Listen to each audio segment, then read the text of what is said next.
developing a sense of urgency and preparing for the future. Heedfulness is the path to the deathless. Heedlessness is the path to death. The heedful do not die, the heedless are as if already dead. An earnest, attentive person obtains abundant bliss. Therefore, with the remainder of your lives, carefully attend to your duties. One who has gone forth should reflect repeatedly so. The days and nights are relentlessly passing. How am I spending my time? Do not let the opportunity pass you by. With perseverance and knowledge, remove the piercing arrow.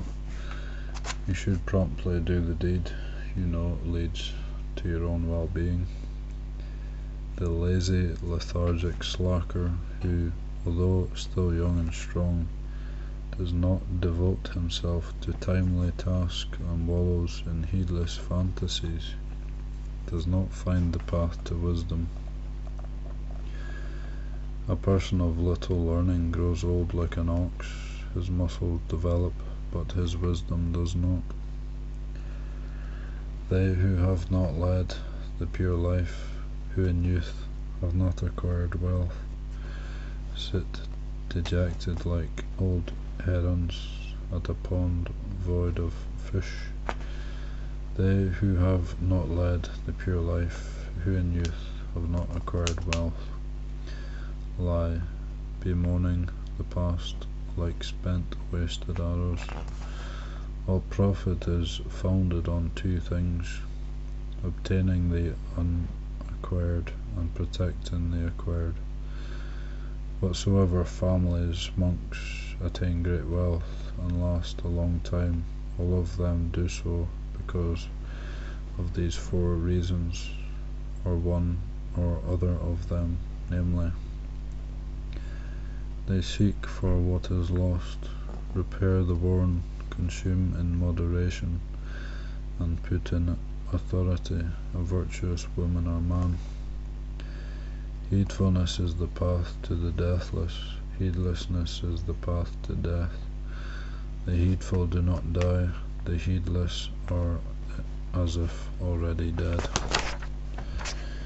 Indulgence leads to heedlessness, heedlessness to degeneracy, and degeneracy to calamity. You with the responsibility to rule the nation, do not be heedless. Many reckless rulers have lost both their good fortune and their state. Likewise, reckless householders lose their homes, and reckless homeless ones their renunciant life. When a nation's ruler throws caution to the wind, the nation's wealth is utterly destroyed. Such is a king's misfortune. Carelessness is the enemy of truth.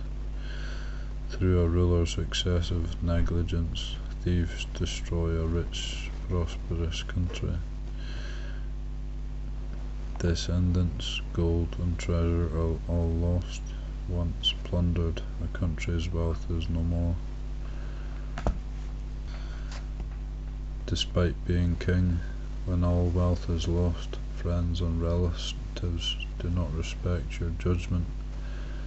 Your dependents, mahouts, knights, charioteers, and foot soldiers do not respect your judgment. The glory of a witless, misguided leader wanes like a worn-out snakeskin, but a diligent, industrious leader who manages affairs well and in a timely fashion grows in riches as a bull enhances the fortunes of his herd. Therefore, O king, journey and inspect the countryside, and having completed your inspection, perform your royal duties. Let a wise person in hope stand fast and not be discouraged.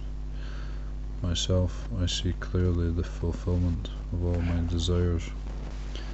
I have realized, monks, the value of two things: not to be content with good states of mind so far achieved, and to be unremitting in the struggle for the goal.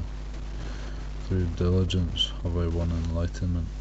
Through diligence have I won the unsurpassed security from bondage. Do not rest content merely by keeping precepts and observances, nor by great learning, nor by deep concentration, nor by a secluded life, nor even by thinking. I enjoy the bliss of renunciation, not experienced by an ordinary person. O monks, you should not rest content until reaching the utter destruction of the taints. Carry out your responsibilities in preparation for the future. Let not those tasks oppress you when they no longer can be postponed. Fear that which ought to be feared. Protect yourself from potential danger.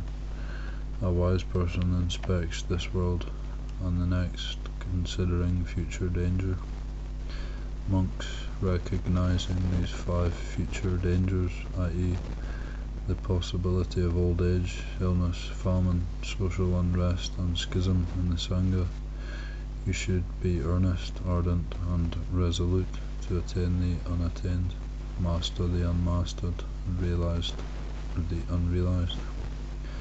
Monks, these 5 future dangers, i.e., there will be monks untrained in body, virtue, mind, and wisdom, who will act as preceptors for higher ordination, act as mentors, recite discourses on the Abhidhamma and Catechism, who will not listen attentively to the Buddha's sermons, and who will be elders living laxly and luxuriously, which have not yet arisen, will arise in the future.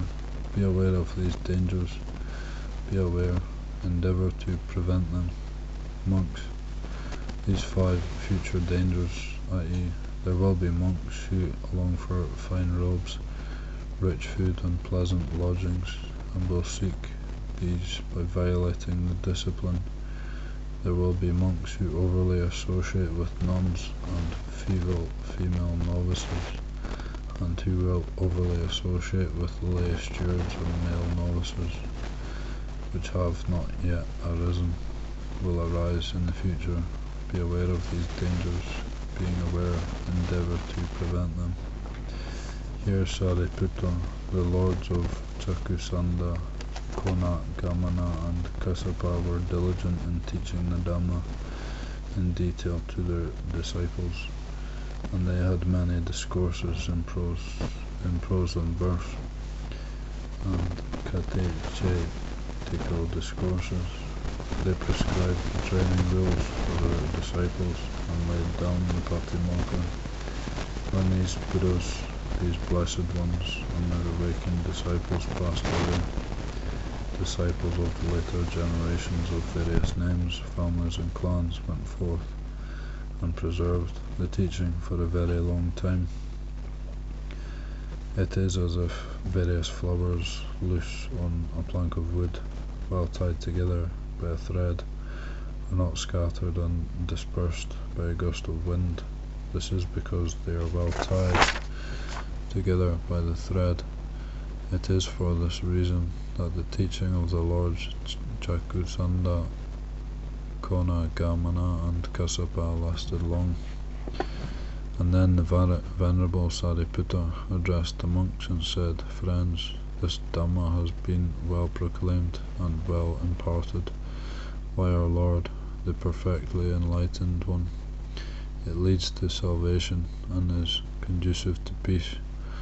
All of us should therefore convene and recite this teaching without disagreement, so that this dispensation, brahmacharya, may be enduring and established for a long time, thus to be for the welfare and happiness of the multitude, out of compassion for the world, for the benefit, welfare, and happiness of gods and humans." Then the Venerable Kassapa the Great addressed the monks, saying, "Come, your reverences, Let us recite the Dhamma and discipline before what is not Dhamma shrines out, and the Dhamma is eclipsed. Before what is not discipline shrines out, and discipline is eclipsed. Before those who speak what is not Dhamma become strong, and those who speak Dhamma weaken. Before those who speak what is not discipline become strong, and those who speak discipline weaken.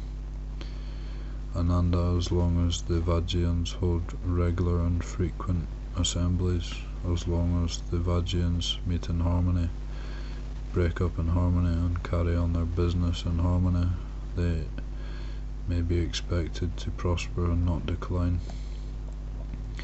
Monks, as long as the monks hold regular and frequent assemblies, as long as they meet in harmony, break up in harmony, and carry on their business in harmony, they may be expected to prosper and not decline. Monks, as long as the monks continue with faith, with modesty, and with fear of wrongdoing, with much learning, bahusatta, with energetic resolve, with established mindfulness, and with wisdom, they may be expected to prosper and not decline.